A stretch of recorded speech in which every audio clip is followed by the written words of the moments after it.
Hello दोस्तों, exam times D के YouTube channel में आपका स्वागत है। आज हम लोग देखने वाले हैं BSc third year physics major second paper के क्वेश्चन पेपर और देखने वाले हैं किस प्रकार के क्वेश्चन पूछे गए थे इस क्वेश्चन पेपर में। तो जैसा कि आप देख पा रहे होंगे, यहाँ पे लिखा हुआ है BSc third year examination 2023-2024 major new education policy physics paper second. और टॉपिक का नाम है solid physics and electronics. Time allowed 3 hours, maximum marks 70। अगर आपको इसी प्रकार के और भी क्वेश्चन पेपर देखने हैं तो आप चैनल से जुड़ सकते हैं, चैनल को सब्सक्राइब कर सकते हैं। तो यहाँ पे नोट दिया गया है, सभी तीनों खंडों के प्रश्न निर्देशानुसार हल कीजिए। अंकों का विभाजन खंडों के साथ दिया जा रहा है। खंड आ यानी सेक्शन ए में अतिलघुत्तरीय प्रश्न पूछे गए हैं, यानी very short answer type questions. और यहाँ पे खंड आ में नोट दिया गया है कि निम्न 4 प्रश्नों में से किन्हीं 2 प्रश्नों के उत्तर दीजिए। प्रत्येक प्रश्न 3 अंकों का है। प्रत्येक प्रश्न के उत्तर की अधिकतम सीमा 50 शब्द है। चलते हैं क्वेश्चंस की ओर और देखते हैं कौन कौन से क्वेश्चन पूछे गए हैं।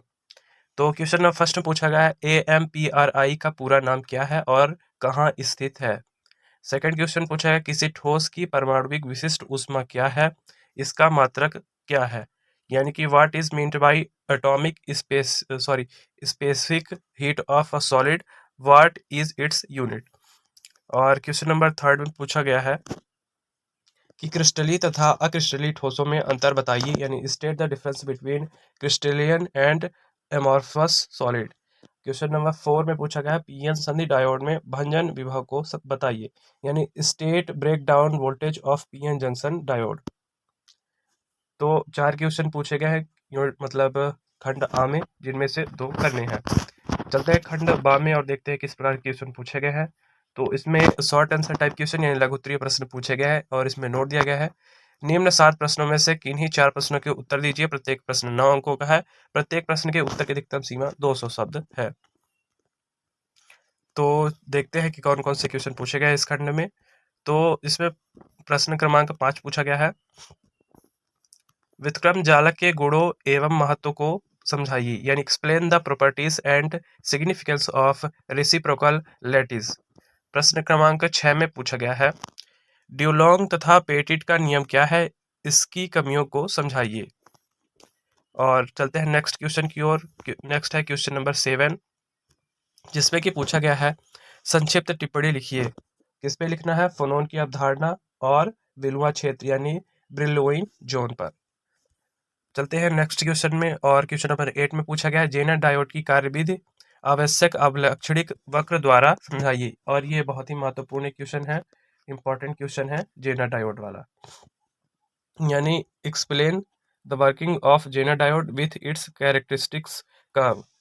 नेक्स्ट है क्वेश्चन नंबर 9, वोल्टेज प्रवर्धक तथा पावर प्रवर्धक में अंतर स्पष्ट कीजिए। Explain the difference between a voltage amplifier and power amplifier. Next है क्वेश्चन नंबर 10, जिसमें पूछा गया है कोलपिट दोलित्र की कार्यविधि समझाइए। Explain the working of Colpitts oscillator. Next है क्वेश्चन नंबर 11, जिसमें पूछा गया है मॉड्यूलेशन से क्या तात्पर्य है, प्रसारण में मॉड्यूलेशन की आवश्यकता एवं महत्व को समझाइए। तो इनमें से 4 क्वेश्चन करने थे और इसमें नोट दिया गया है निम्न 4 प्रश्नों में से किन्हीं 2 प्रश्नों के उत्तर दीजिए। प्रत्येक प्रश्न 14 अंकों का है। प्रत्येक प्रश्न की उत्तर की अधिकतम सीमा 500 शब्द है। और जिसमें कि प्रश्न क्रमांक 12 पूछा गया है क्वेश्चन नंबर 12, भारत में परमाणु ऊर्जा के अनुसंधान और विकास में किस प्रकार उपलब्धियां प्राप्त की हैं, समझाइए। और क्वेश्चन नंबर 13 यानी प्रश्न क्रमांक 13 में पूछा गया है सोडियम क्लोराइड क्रिस्टल की संरचना का वर्णन कीजिए। सोडियम क्रिस्टल के लिए यूनिट सेल में अणुओं की संख्या, नियामक संख्या तथा जालक नियतांक की गणना कीजिए। नेक्स्ट है क्वेश्चन नंबर 40 यानी प्रश्न क्रमांक 14, हाल प्रभाव किसे कहते हैं, हाल वोल्टेज के लिए सूत्र स्थापित कीजिए तथा उसका महत्व समझाइए, यानी what is hall effect obtain an expression for the hall voltage and explain its significance. Next है क्वेश्चन नंबर 15 प्रश्न क्रमांक 15, सोलर सेल की संरचना, कार्यविधि तथा उपयोगिता को समझाइए। Explain the construction working and uses of solar cell. तो आशा करता हूँ आपको वीडियो पसंद आया होगा। इसी प्रकार का वीडियो देखने के आप चैनल से जुड़ सकते हैं, चैनल को सब्सक्राइब कर सकते हैं। Thank you for watching the video. जय हिंद।